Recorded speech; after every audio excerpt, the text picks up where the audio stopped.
વાત નવસારીની કરીએ। જિલ્લા કોંગ્રેસમાં રાજકીય ભૂકંપ આવ્યો છે। ગણદેવી મહાનગરપાલિકાની ચૂંટણીમાં ઉમેદવારોના મેન્ડેટ મોડા આવતા ફોર્મ રદ થયું છે।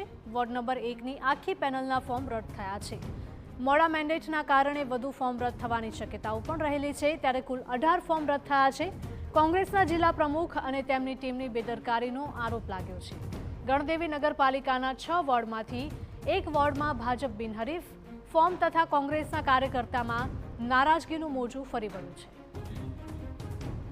સંવાદદાતા નિલેશ જોડાયા છે વધુ માહિતી સાથે। નિલેશ, જણાવશો કે જિલ્લા કોંગ્રેસમાં રાજકીય ભૂકંપ જેવી પરિસ્થિતિ છે નવસારીમાં, શું વધુ અપડેટ?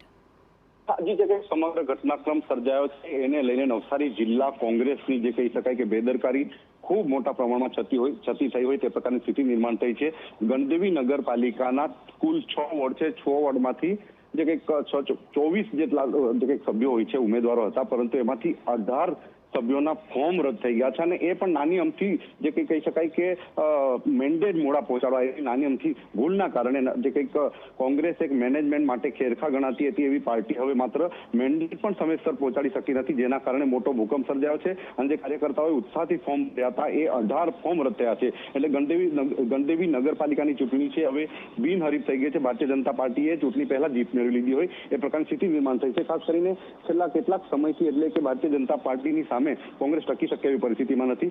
હાલ અત્યાર સુધીમાં ફોર્મ જ્યારે ભરવાની શરૂઆત થઈ છે ત્યારથી આજે ફોર્મ ચકાસણીનો દિવસ છે।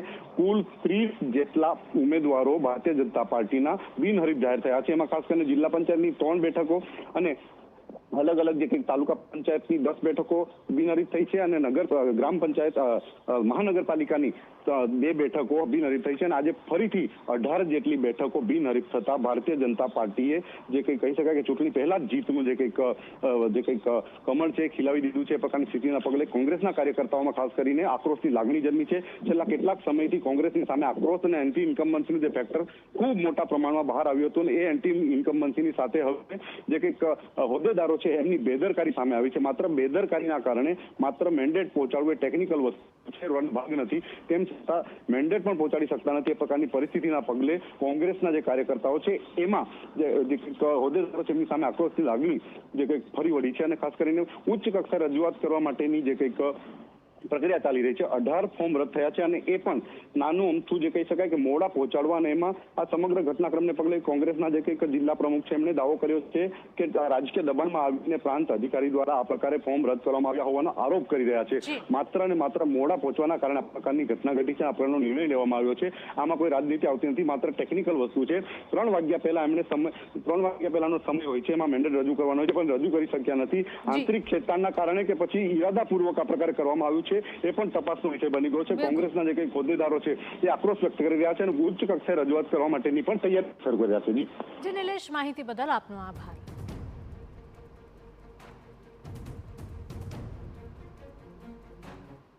કેન્દ્રીય જલ શક્તિ મંત્રી એવા શ્રી CR પાટીલ સાહેબ પર લોકોને ખૂબ મોટો ભરોસો છે, કારણ કે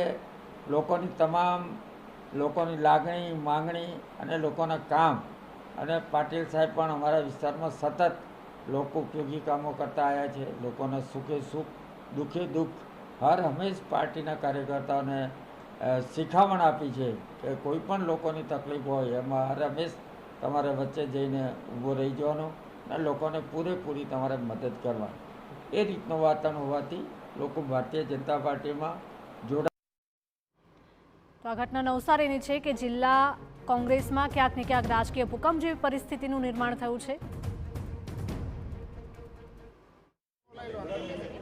પણ ખરીદવાના અને ધમકાવવાના અનેક પ્રયત્નો થઈ રહ્યા છે, પરંતુ આ શરૂઆતનો સમય છે।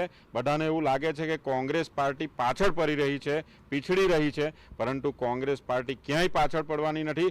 27 જિલ્લા પંચાયતોમાંથી અમે 20 જિલ્લા પંચાયતોને ફૂલ ફ્લેટ ટાર્ગેટ કરી છે અને અમે જિલ્લા પંચાયત આ વખતે નવસારીમાં બેસાડવા જઈ રહ્યા છે।